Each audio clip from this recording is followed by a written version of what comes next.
Деловните и романтични партнери загинаа откако 82 годишниот Егидио Чиријано, возејќи во спротивна насока на италијанскиот автопат А4 Торино-Милано, се судри челно со автомобил во Ламбардија, според италијанскиот новински медиум Анса. Чиријано возел околу 4 милји во погрешна насока пред несреќата. Амодио Валерио Џурни, вработен во банка, и неговата сопруга Силвија Морамакро исто така биле во автомобилот на дизајнерите на кукли, според италијанскиот медиум. Џурни починел, а Марамакро бил хоспитализиран. Чиријано, кој исто така загина во несреќата, ја обновил својата возачка дозвола пред 2 години, објави Анса. По несреќата, Мател, производителот на Барби, објави соопштение на Инстаграм.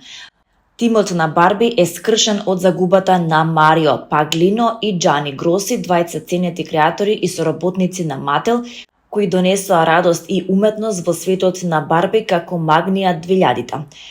Компанијата Магнија 2000 на Паглино и Гроси, специализирана за кукли по нарачка. Дивната работа им ја донесе наградата најдобар пријател на Барби од модната дизајнерка на Барби Керол Спенсер во 2016 година, според веб страницата на дуото. Двајцата се познати по нивните кукли од познати личности, меѓу кои беа пеачките Шер и Лејди Гага и актерките Сара Джесика Паркер и Софија Лорен. Но најзначајните кукли од познати личности што ги создадоа беа посветени на Мадона. Откако беа дел од лондонската изложба Едноставно Мадона во 2009 година, Паглино и Гроси се сретнаа со пеачката лично на шоуто на Греам Нортон. Актерите Том Круз и Ана де Армас се чини дека конечно ја потврдуваат својата гласична романса, бидејќи заедно отидоа на викенд одмор и се држеа за раце. Том и Ана избегаа во Вермонт откако отидоа на концерт на Оазис на стадионот Вембли во Лондон, пристигнувајќи рано во саботата во живописниот град Вудсток. Звездата од Невозможна мисија и актерката од Балерина направија многу заеднички работи во градот. Се возеа низ национален парк, пазаруваа, а потоа застанаа на сладолед. Том и Ана се држеа за рацето дека шетаа низ живописниот центар на Вудсток во недела и се смеа. Ова е главен знак за романса кој му се случува на актерот кој го чуваше својот љубовен живот во тајност откако се раздели од Кейти Холмс во 2012 година. Гласини за врска се вртеа околу Том и Ана по големиот дел од оваа година. Тие беа видени неколку пати заедно низ целиот свет, последно со јахта низ Медитеранот, а држењето за раце за прв пат се чини дека е потврда што обожавателите ја чека. Армас за себе има 1 брак, а Круз за себе има 3 брака и 1 ќерка.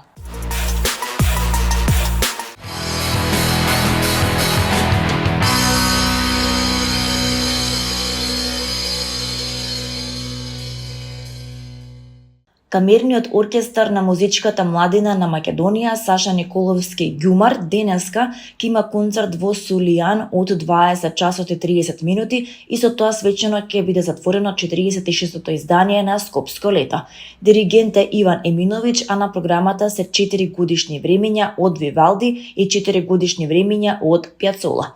Камерниот оркестар Саша Николовски Ѓумар е основан пред повеќе од 35 години како прв сегмент на летниот музички камп на музичката младина на Македонија.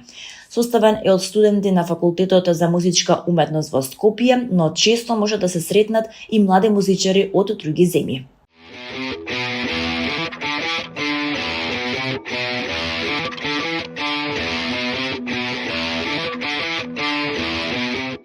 Под слоганот Светот во странци во рамките на Битфест 2025 година беше отворен сајмот на книги под платото на Народниот театар во Битола. 7 учесници со своји штандови и различна литература ќе го доближат пишаниот збор до секоја генерација, преку ликовите за најмладите до литература која ги задоволува вкусовите на најприбирливите читатели. Со собствен штанд со книги е застапена и националната установа Свети Климент Охридски Битола, а меѓу излагачите се и Бата Прес, Антолог, Прозарт Медија, Топар, Матица Македонска и Збор.